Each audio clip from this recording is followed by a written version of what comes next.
welcome. Couple minutes late start here, so thanks for those who hung on and waited. We are going to make up for lost time and get started quickly, so thank you. Good morning, Carlton. Good morning, David. Hi, Fred, Gwendolyn. Hi, Jason, John, Matt.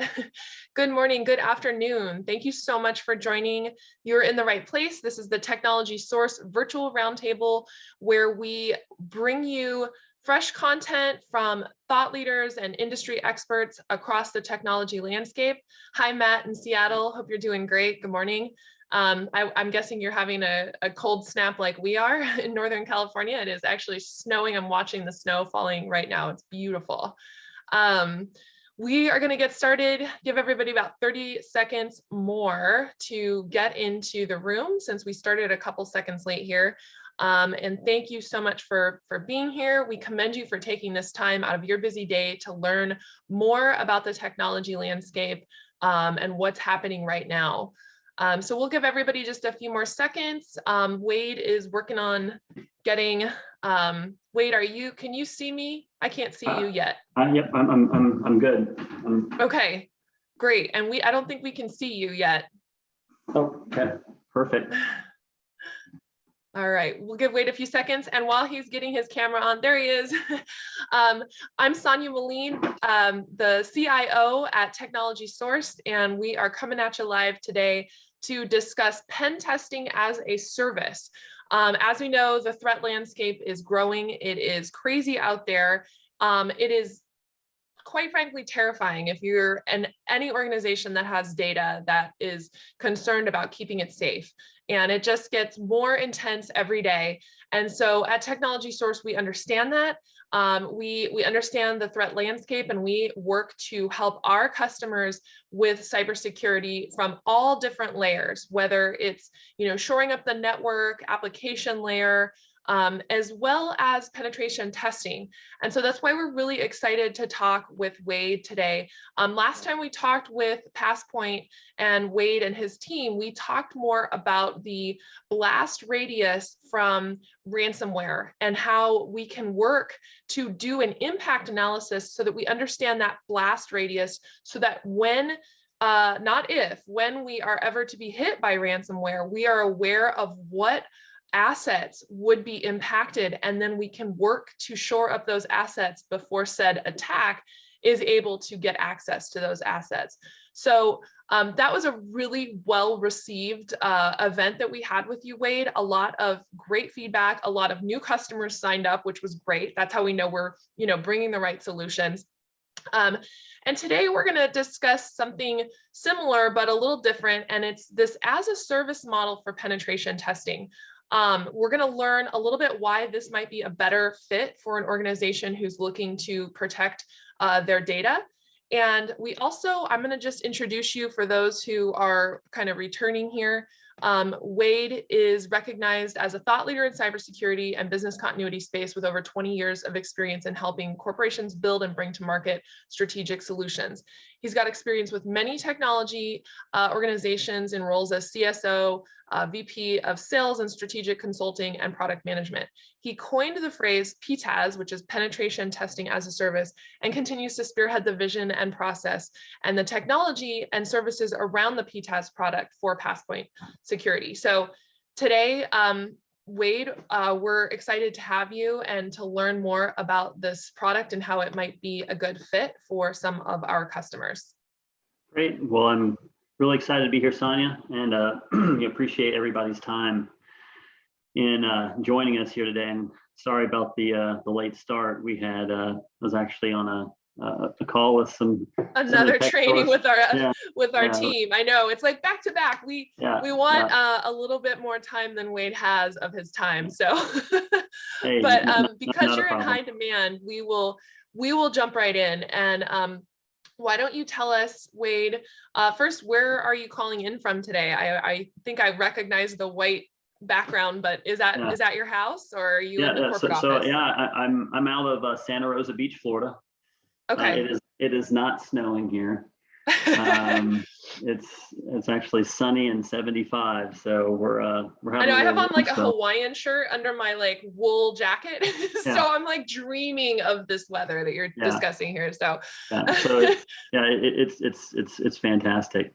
But I yeah, spent the last 20 years in Atlanta. Just moved down here recently. And as Sonia mentioned, been in the cybersecurity business continuity space for a while. Really excited to talk with everyone a little bit more about who Passpoint is and what we do, and this PTAS product, which working with Technology Source and their team, we've got great responses from a lot of their customers and a lot of the folks within Technology Source about PTAS. yeah, It's something that's really changed the landscape for SMB mid-market organizations, especially giving them the opportunity to be able to afford and implement some of these services that they once thought were unattainable. And so yeah. we're really excited about the prospect of working with with Technology Source and with all of you, and we're really open to feedback and initial thoughts on these services. And we're always trying to change it and adapt it a little bit to make it better and bigger. But really excited about the opportunity today here to show everybody what it's all about and go from there. Yeah, and I really appreciate like kind of how nimble and humble your organization is, but at the same time, the huge names behind your organization might just to add that credibility. So I think that's one of the things that was really impressive to us and the customers that we've brought on is, you can be nimble, you can work with them and just kind of get down in the trenches with them, unlike some, maybe larger organizations that just kind of bolt on a product or something. You're Yeah, so actually working with and customizing programs for, I mean, even when we're talking about your business continuity planning process and the tabletop exercise, I've never seen an organization that has the kind of the bandwidth, so to speak, or the staffing to sit and work on those types of kind of lengthy processes with an organization and take that burden off of their staff. So I think that was one area for me, just as a compliance professional, working in the healthcare space for many years. That was really exciting for me because I know how difficult it is to even hire somebody as a full-time staff member, yet alone try to find an outsourced company that's doing this. So it was kind of a needle in a haystack, so to speak, for us when we found you. We're like, oh my gosh. So, but we're excited and it's working out really well. Very happy customers. So I guess some questions, by the way, audience, thank you. We have you on mute just to keep out the sounds of barking dogs and, whatever else is going on. But we do want to hear from you. So use your question and answer, just type any questions that you'd like to ask to Wade, and we will make sure to get those answered if we can. But some questions I know that a lot of people are wondering is, can you kind of tell us a little bit more about PTAS, this term you've coined, and also just a little bit about Passpoint in general, so that we can kind of, for some of us, it's new to us. We have advisors on today and some of their customers today, so we'd like to hear more. Yeah, so what I can do is I have a little PowerPoint here I can bring up if you'd like, and I'm always a proponent of pictures are worth 1,000 words. Yeah. So what I'm going to do is I'm going to share my screen, and I'm not going to PowerPoint people to death, but I think this is a good visual, 4 or 5 slides here for everybody. So Passpoint Security, as we've already established, we are a business continuity and cybersecurity company, headquartered out of Atlanta, Georgia. And having both of those disciplines really kind of separates us, from the competition, because most times you'll go to an organization, they'll just offer business continuity, or you'll go to an organization, they'll just offer cybersecurity. But we elected to go in both directions because mainly we focus in a lot of heavily regulated industries. So although we can work with companies of any shape and any size, our smallest company believe it or not, 3 people. Okay, that's smaller than most families, out there in the United States. But that's a company, 3 people. Our largest is, within tens of thousands of employees on a global basis. So we work with small companies all the way up to larger organizations. So we can work with anybody in any vertical, but we tend to focus more in heavily regulated industries, healthcare, financial services, PCI compliance around credit card processing. We've got a customer right now that we're taking from nothing to SOC 2 compliance over the next 2 years. All right, so we can help companies that aren't even in regulated industry but want to self-regulate. CMMC, for manufacturing for the DoD. And so there's a lot of different types of organizations out there that we're working with, but the consistency and the common denominator around all those entities and all those frameworks and regulatory bodies is that they both require business continuity and cybersecurity, right? So it's not just one or the other. And we're trying to simplify that process.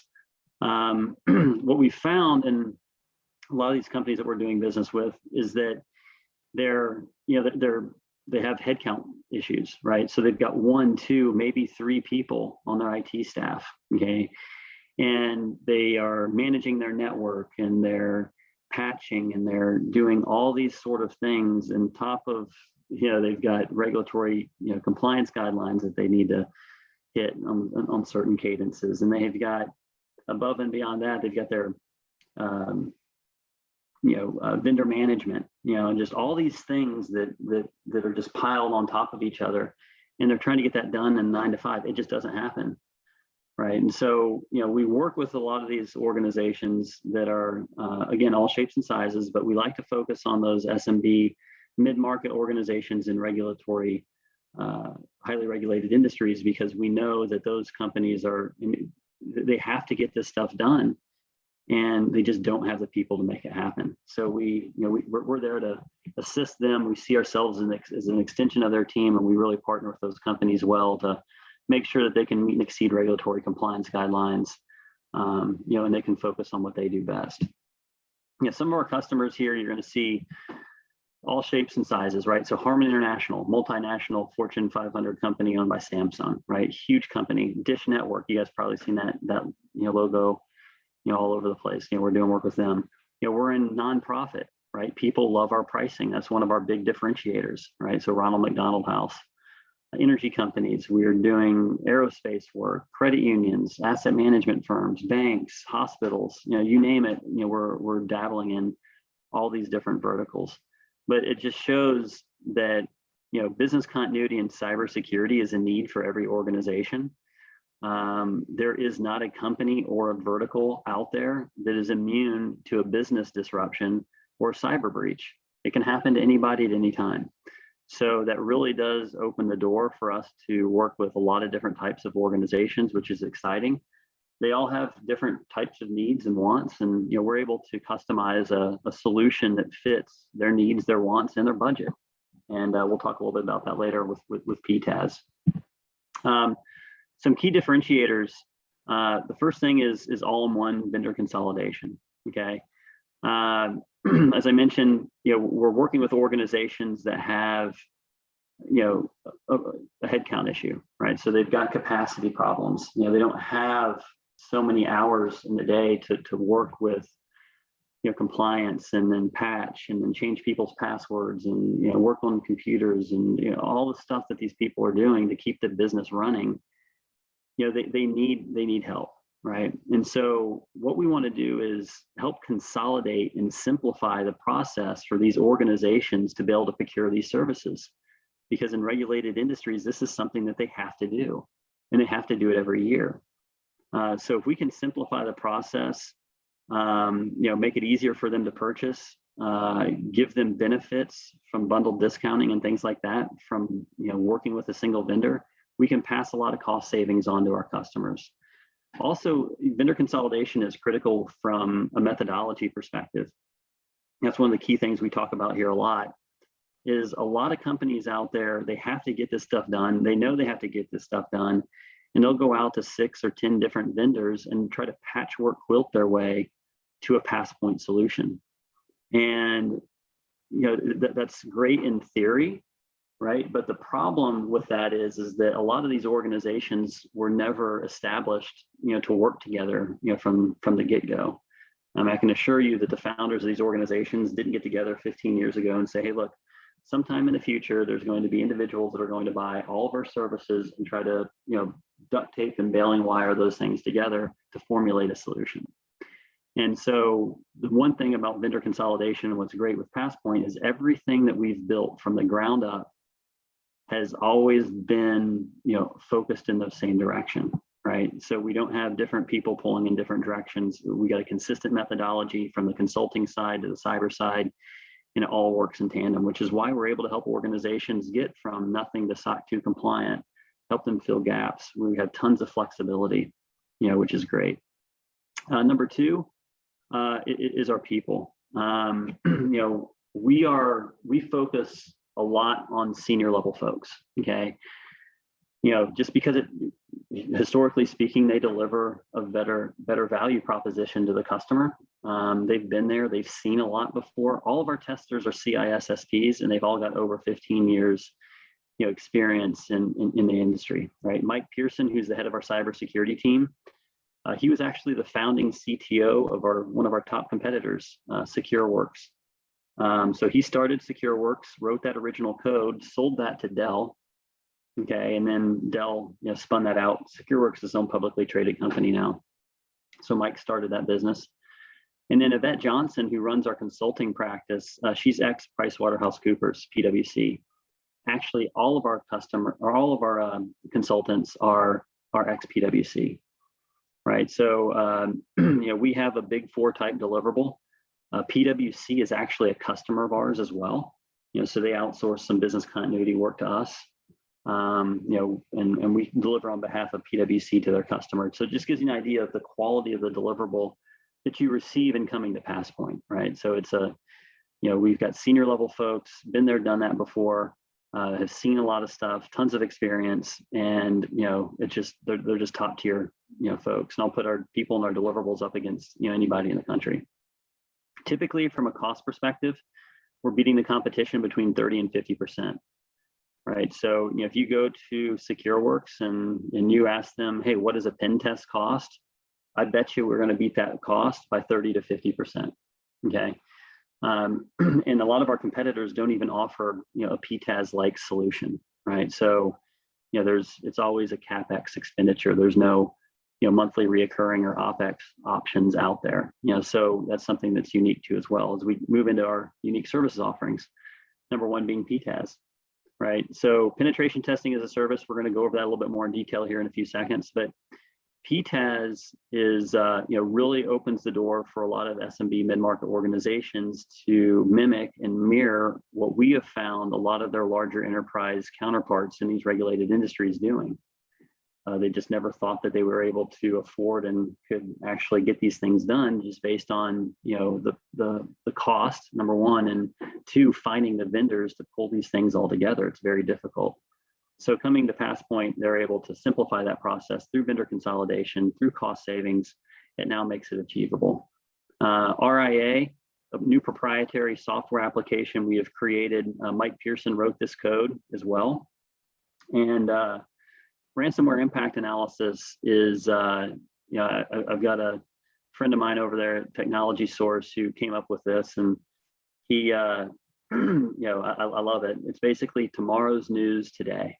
Okay, and that's essentially what we're doing. Is when we came up with RIA, and it's been 2 years coming. We launched it at the end of Q3, Q4 last year, but the one thing we found is every CISO we talk to, it's their biggest fear. Their biggest fear is ransomware. And the reason why people are so scared of ransomware is because they don't know what's going to happen, right? You could get attacked. What's going to happen next? Are we going to be down for weeks, months? Will we ever be able to recover? What's that process look like? We can answer that question for you with ransomware impact. This tool is fantastic. It gives you visibility into what a ransomware attack would look like, and then we can give you recommendations for remediation to significantly reduce, if not completely eliminate, the impact of a ransomware attack on your company. No one else can do it. We're doing it in a live production environment, so this is not a simulation, okay? And it is a great tool. We've got multinational organizations going through this process now. We've got companies, small, medium, and large, going through this because they want that question answered, right? What would happen if we got hit with ransomware? So I want to stop there before we jump into PTAS. I see we got some Q&A stuff coming through here too as well. Yes.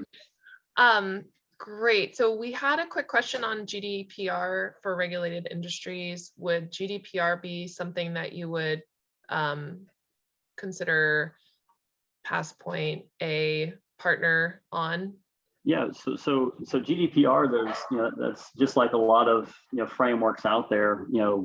We can help you in aspects of GDPR, just like PCI compliance or just like HIPAA, right? There's a lot of things that we can do on the business continuity and cybersecurity side that that we can fill those gaps. We aren't the sole organization that's going to be able to do everything around GDPR or HIPAA or PCI or anything like that. But from a business continuity and cybersecurity perspective, we can definitely help you check those boxes. Yeah, just about any regulation is gonna, that involves cybersecurity or data privacy is gonna really want to know what happens if something happens to your organization, and then they're gonna want to know how you're protecting your data and what attacks you've guarded against. So that's, you can help with both of those things. So I think, insert, TLA, 3-letter acronym, or in this case, 4-letter acronym. And yes, I would bet to say that there's pretty much every compliancy framework out there can be shored up or worked with by Passpoint. So, and then the next question is, it's about cost. So we'll wait because we haven't even gotten to the topic yet of PTAS. Okay. And then there's another question going back to the RIA, the ransomware impact analysis. Wayne was wondering if you could just explain how long that type of a analysis would take an organization. An RIA? It's a great question. Does it take like a week, a month? Oh, no. It's going to take, it'll take over a month. Okay. So when we go over RIA, what we'll do is, because we're actually going to be doing 3 tests in a ransomware impact. Okay. We're going to do a no knowledge test. Okay, where we give the agent to you, you place it on patient 0, and we go through the process. Okay, so that's going to be 1 look and 1 blast radius we're going to assess. The second one's going to be 0 day, which is we're going to white label the agent, let it run, so you can see what that blast radius looks like. If you were to get hit with a piece of malware that came out that day or that week, something that doesn't have patches for it yet, it's going to be a little bit more devastating. And then the last assessment we're going to do is what they call escalated privileges. So we'll plug some escalated privileges into the application, and we'll take a look at what that looks like. So think about maybe a C-level executive, a high-ranking IT official within your organization, maybe somebody, if you work with an MSP, something like that. What if one of your MSP folks got hit that has access to your network, and so on and so forth. So what we can do is we can show you what those 3 scenarios look like. So the assessment is pretty broad. So it takes a little while to get through that. So it's I'd say a couple months, right, from start to finish. Okay, great. Great question. Another question, and this is one that I can answer. The question is from Matthew, and they're wondering about MSPs. Do you work with MSPs? So the answer is yes, Matthew. We have over 500 different providers and work extensively with MSPs. MSPs have access to the entire portfolio of providers that we work with, and we have a whole MSP program. So happy to talk with you and connect you directly with Wade and his team, as well as any other types of providers that you're looking for. So great question, and happy to have you. Welcome. All right, let's hop on to the next topic here, which is PTAS, the one everyone's interested in. Yeah, so PTAS, I'm really excited to talk about PTAS. We love it. We brought it to market about 5 years ago, and folks have really, we've gotten tremendous feedback on this, especially the SMB, mid-market, organizations out there that thought that at one point in time, this would be unattainable. So it's really been fantastic. PTAS, which stands for Penetration Testing as a Service, actually, how we came up with this was, we're doing work with a lot of different types of companies, from large enterprise Fortune 100 organizations down to, like I told you, we have customers on PTAS that are 3 people, the whole company. And we saw that a lot of these organizations, although they're in regulated industries, are only assessing their cybersecurity posture, or doing a penetration test, right, once every couple of years sometimes, which is out of compliance, right? And we talk to these organizations trying to understand, why are you not doing this more? Well, it's too expensive, or we just don't have the time, and all this other sort of stuff. So we wanted to create a solution that we felt mimicked what a lot of their enterprise level organizations that were in the same vertical are doing, right? But make that available to organizations downstream. And that's kind of where how we came up with PTAS. So the first benefit, or first thing PTAS does, is increases the frequency in which organizations assess their cybersecurity posture. And what we found is that, by increasing the posture, we can give them more consistent feedback, which is going to create a more hardened network and, significantly reduce the likelihood of them getting hit by any sort of cyber breach or ransomware attack. All of our tests are internal and external, right? So we're looking, on every aspect of the company from a pen testing perspective there. But increasing that frequency is critical, right? Number 2 is the costing structure. So historically speaking, cybersecurity services have always been sold on a CapEx, right? So you want a pen test done, you go to SecureWorks, they're gonna say it's $40,000. You gotta stroke a check for 40 grand if you wanted to do it. That's just not feasible. And then how do you increase the frequency of that? Do that twice a year, $80,000. I mean, it's just, and then penetration testing is just one aspect of, what we would consider a good cybersecurity posture. So going into the third bullet point is that we wanted to create a multi-layer strategy that's looking at organizations from a multitude of different threat vectors, not just penetration testing. Although penetration testing is absolutely critical, every company should be doing it and understanding what their vulnerabilities are and remediating those vulnerabilities. That's just a snapshot in time, right? And there's other threat vectors out there. So organizations need to be assessing their organization across all those different threat vectors and not just penetration testing. So that's what we did when we came up with PTAS, was try to hit on those 3 key areas.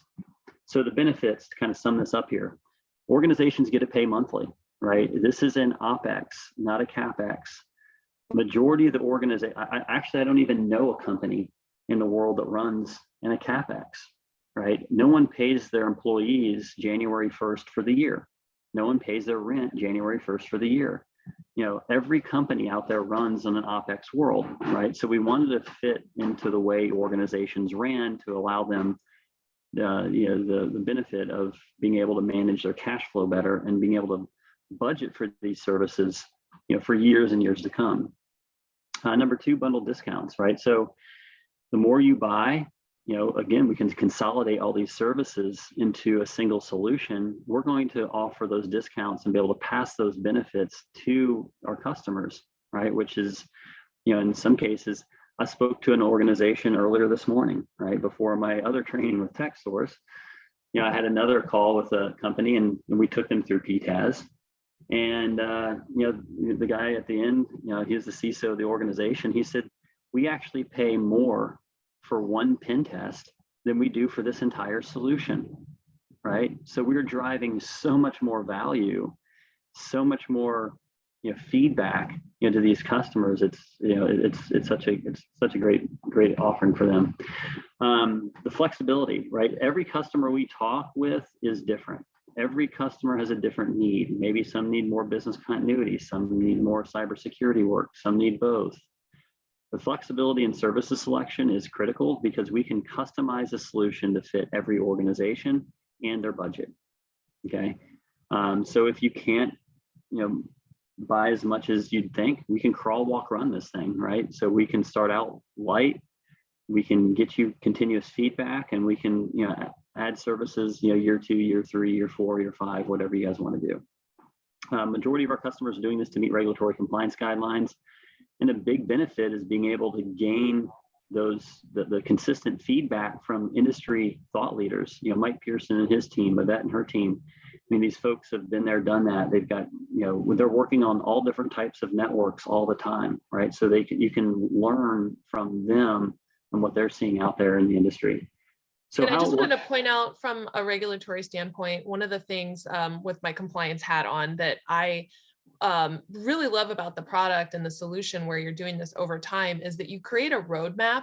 And anytime you're being faced with an audit from a regulatory body like CMS, which is Center for Medicare and Medicaid Services, or the DOJ, or any of these, oversight committees that'll come in and audit you, or heaven forbid you have an incident.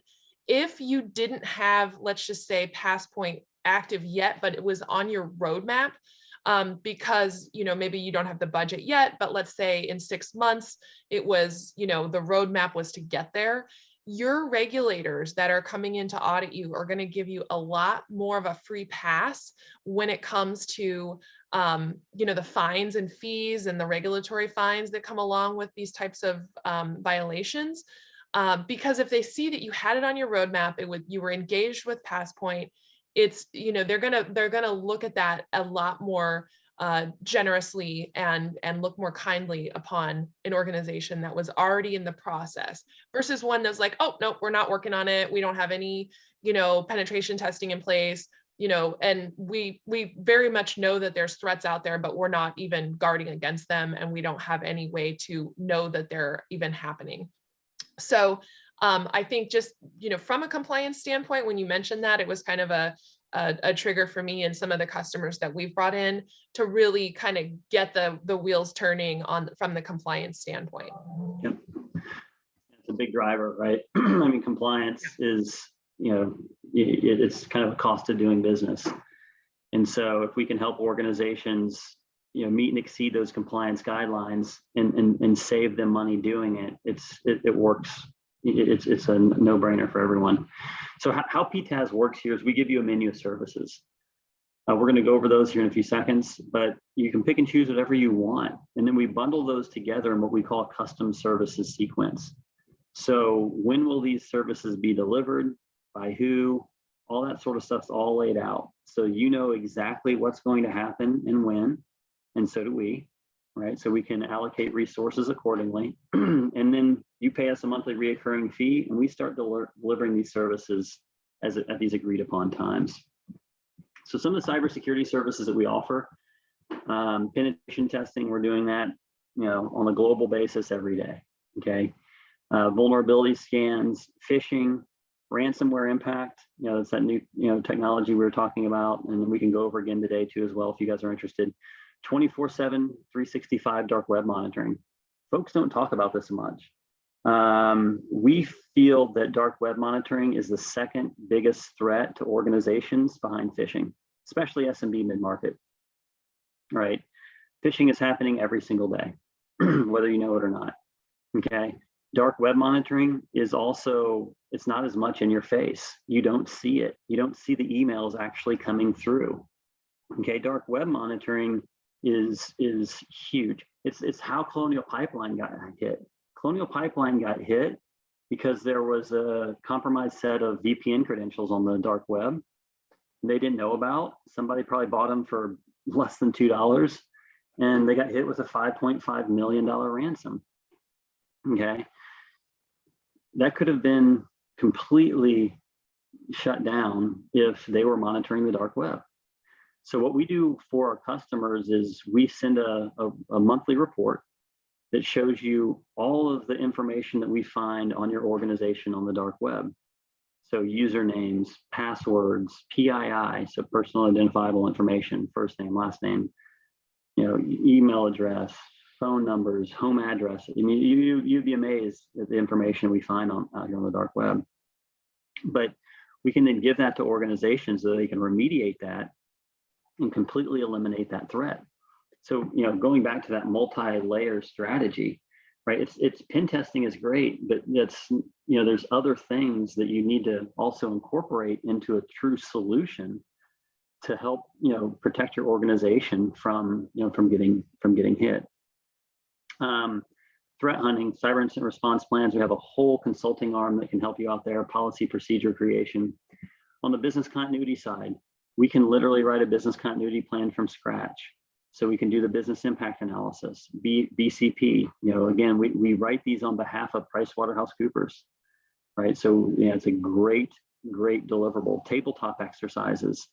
If you're in the financial services industry, FINRA 4370 specifically states you have to have a business continuity plan. You have to manage and maintain that plan. You have to test and train on that plan on an annual basis. That's done via a tabletop exercise. Third-party due diligence questionnaires, okay? Policy procedure creation. All this stuff are things that can be plugged into, a PTAS sequence. So this is a very cyber-focused sequence, but it's probably one of our it is actually our most popular sequence. It's what we call a two-test sequence. Okay, so PT is penetration test, VS is vulnerability scan, DW is dark web monitoring. So you can see in this particular sequence, every 90 days, we're assessing the internal and external network of an organization. Okay. The reason why we think that that's important is because there's over 300,000 malware specimens released around the world on a daily basis. 300,000. Okay. That is a lot.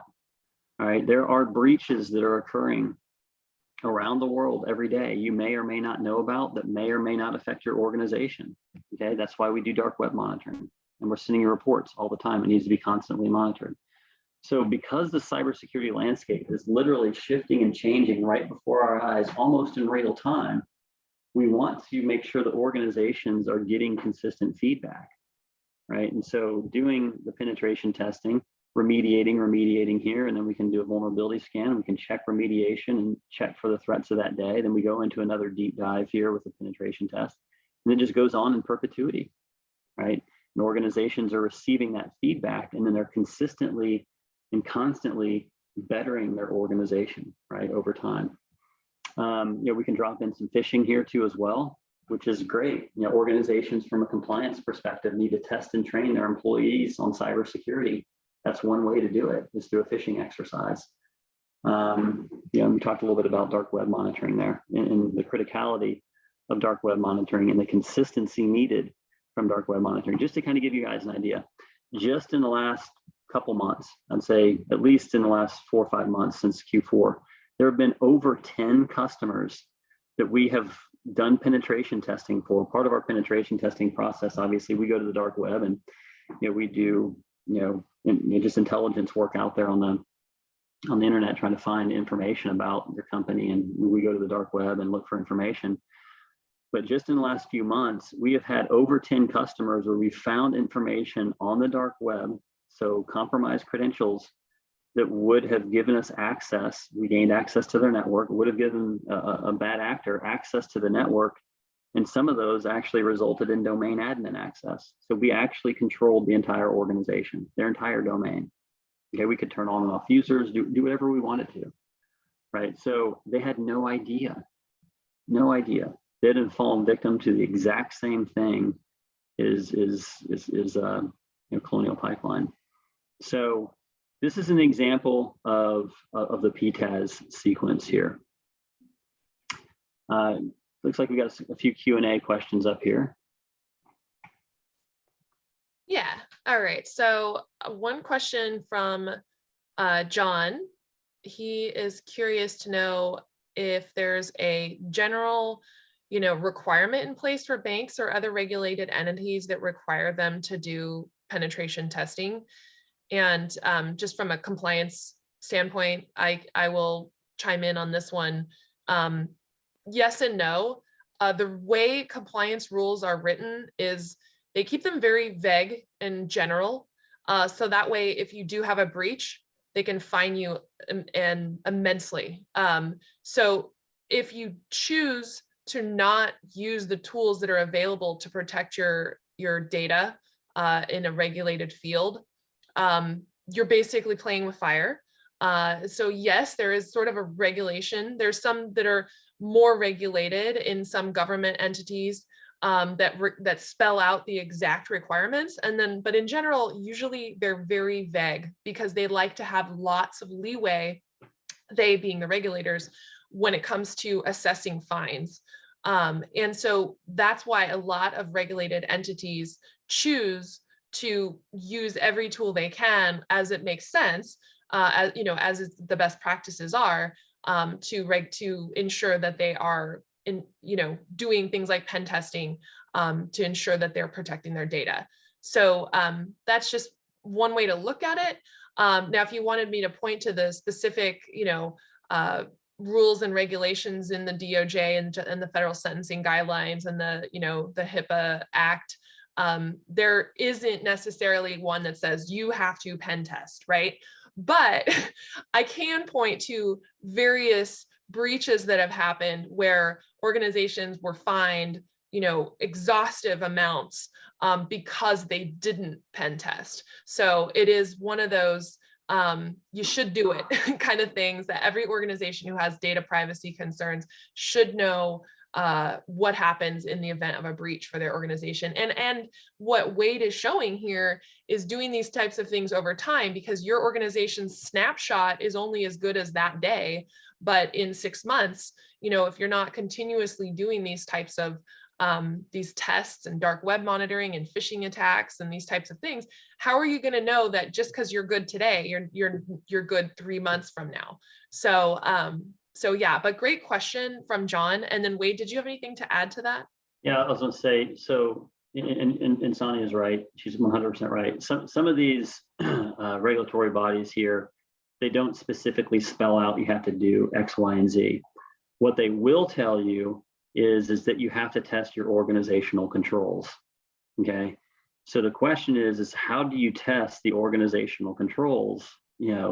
How do you know that these things that you have in place are actually working? Pen testing is, I can't think of another way that you would be able to test some of these organizational controls. So it's not telling you have to do it per se in some of these, although some of them are very particular. You have to do a pen test every year.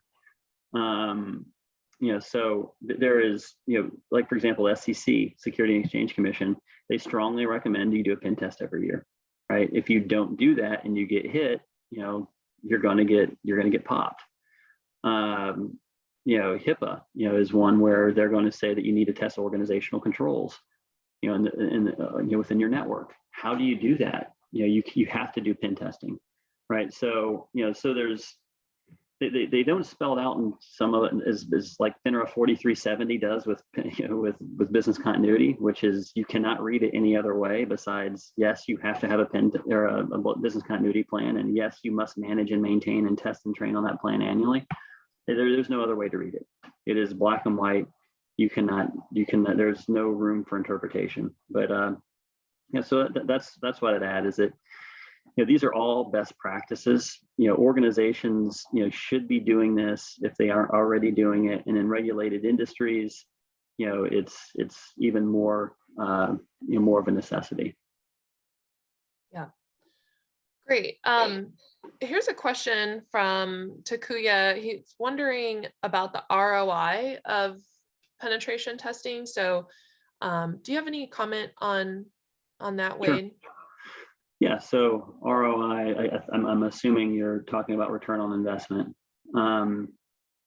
So the return on your investment, there's a couple things. Number one is doing penetration testing and participating in a PTAS scenario is going to do a lot of different things. Number one, it's going to help, especially in regulated industries, it's going to help ease the process of an audit. Okay, what are you doing around your cybersecurity? Okay, so I think that's a big return on your investment, because if you don't do it, auditors are going to come in, they're going to tell you you need to do it. Okay, so you're eventually going to have to get it done. Number two is this is going to harden your network by assessing the internal and external cybersecurity posture of your network every single quarter.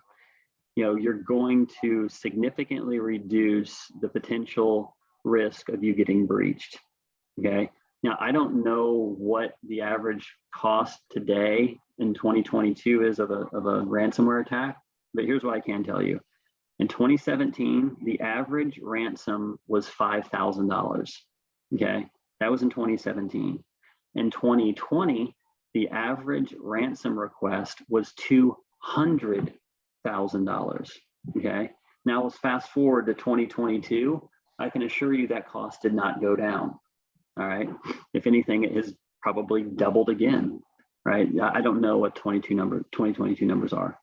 Right. The next piece is that these attacks are flying off the shelves. Okay. And that's a bad thing. Right. They're winning. So return on investment, I think, can be measured in a lot of different ways. Number one is, if you don't do this and you do get hit with a ransomware attack, what's it going to cost your organization, to either pay the ransom or rebuild? What does that do, to your company's brand, right? And do you lose customers and revenue? What if you're unable to deliver value, to your customers? Do they leave? So I mean, there's a lot of things that can be dropped into the bucket of calculating a return on investment. But I can assure you that going through this process and staying safe and making sure that your network is as tight as possible is going to be a lot cheaper than the alternative. Right. Yeah, have to agree with you there.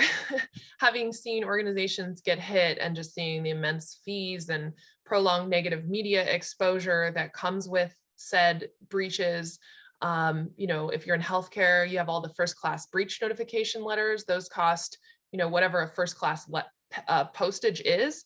So if it's 70 cents or 50 cents, then you have to mail out every single person who got breached. So if you have 20,000 patients who were breached, you'll be sending out 20,000 first-class breach notification letters to their, mailing address. So then you can look at the impact of, return on investment of not having to send those if the breach was thwarted, right? There's a lot of ammunition that you have as a cybersecurity leader or as a IT leader at your organization to go to your leadership teams and say, look, the ROI on this is vast. We're talking about a small amount of money that comes out in an as a service model versus these huge expenditures that would come from an actual breach. So great question. And hopefully we can help you, Takuya, in arming yourself to go and speak with, whoever makes these big decisions, whether it's you or the rest of your team. Usually it's a team, right? I don't think most of these organizations that we work with, you may be the thought leader and the decision maker, but you probably have to convince the rest of your team to get on board with this. So that's what we're really good at. And I do realize this affects every department just a little differently. And so we want to make sure that, you're advocating for each department and working with them to show them how this is going to impact them and benefit them. So, from even the marketing department, like no marketing team wants to be part of an organization that just got hit. We just, right when we first started the meeting, I got a comment here from Matthew in Seattle. He said, a Seattle-based freight company Expeditors International has just been targeted in a cyber attack over this weekend that forced the organization to shut down most of its operations nationwide, or I'm sorry, worldwide. I mean, from the marketing side of things, that organization is really upset right now because it's like you don't want to be in the spotlight for those types of things. They say like there's a saying in marketing, like any press is good press. Well, not when it comes to cybersecurity, bad press. That's just not a good one. We want to keep you out of the headlines. We want to keep your organization safe and work with every department to show the benefits of and the return on investment, because we realize this is money, right? It has to come out of somebody's bucket, of each department's bucket for an investment for your organization. But we want to show each department why this is a benefit and this does have a return for your organization. So great question. Do you have, and we only have just about 5 minutes left. Should we wrap things up and then kind of talk about next steps? Sure. Okay, great. Let's do that. What else do you have for us? Well, it looks like there's a couple more questions here I can touch on if Okay. there aren't any other questions that have come through. Yeah, I mean, we have a question on the cost. Is that, and I'm guessing that varies depending on the organization. Yeah, so absolutely. So our pricing is based on size and scope of the network, right? So smaller entities will pay less than larger entities. That's pretty common, and it's actually how all penetration testing and vulnerability scans and cybersecurity services around that is all priced around the size and scope of the network. So there's and also what services they choose, right? So some folks may want this sequence we have here, and they may want to drop in some business continuity services. Well, obviously that's going to be more expensive than someone who doesn't. So it really, that's really goes back to the flexibility of the services offering. People can pick and choose whatever they want.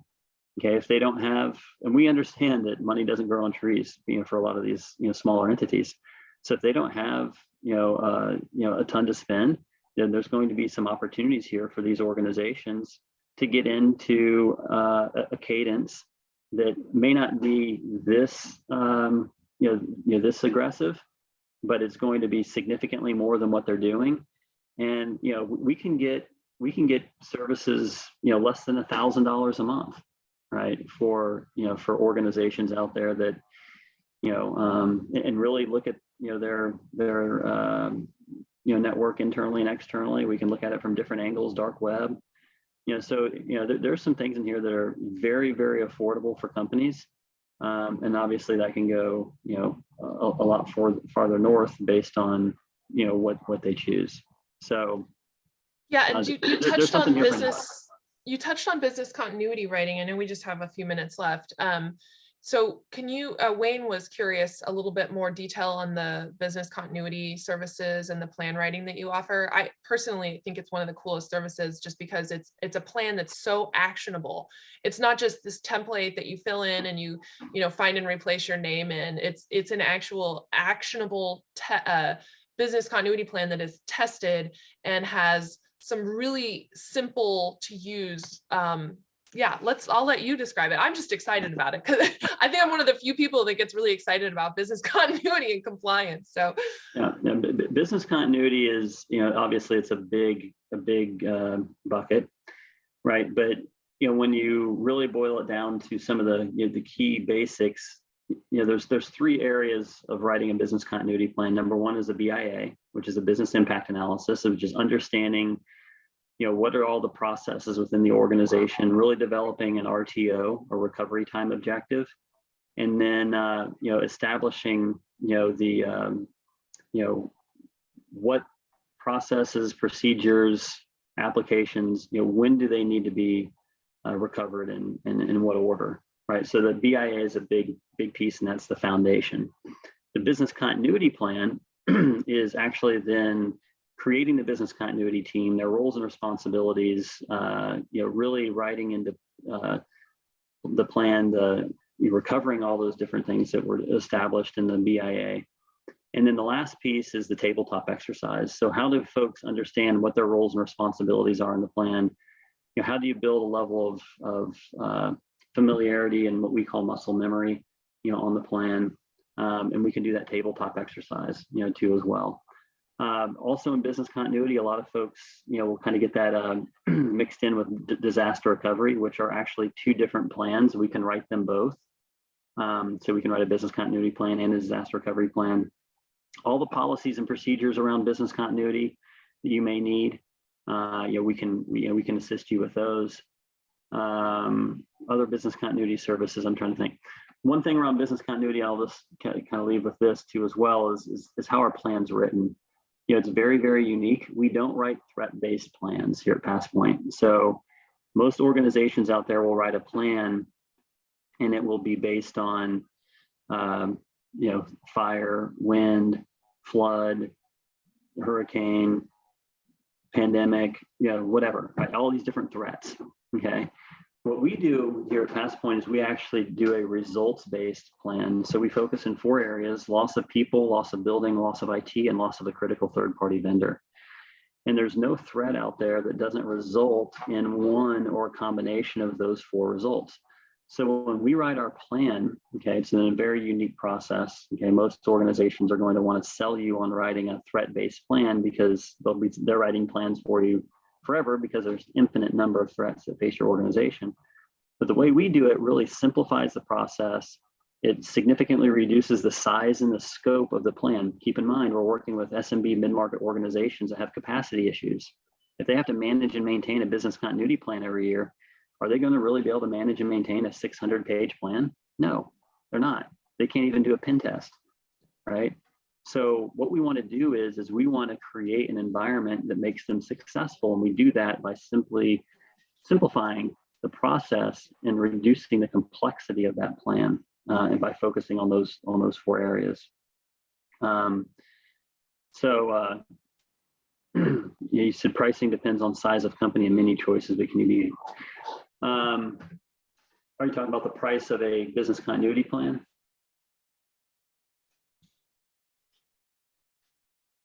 So how we price ourselves, I'm just going to assume that's what you're talking about here. Oh, no, price of PTAS. Yeah, so PTAS is, depends on the size and scope of the network.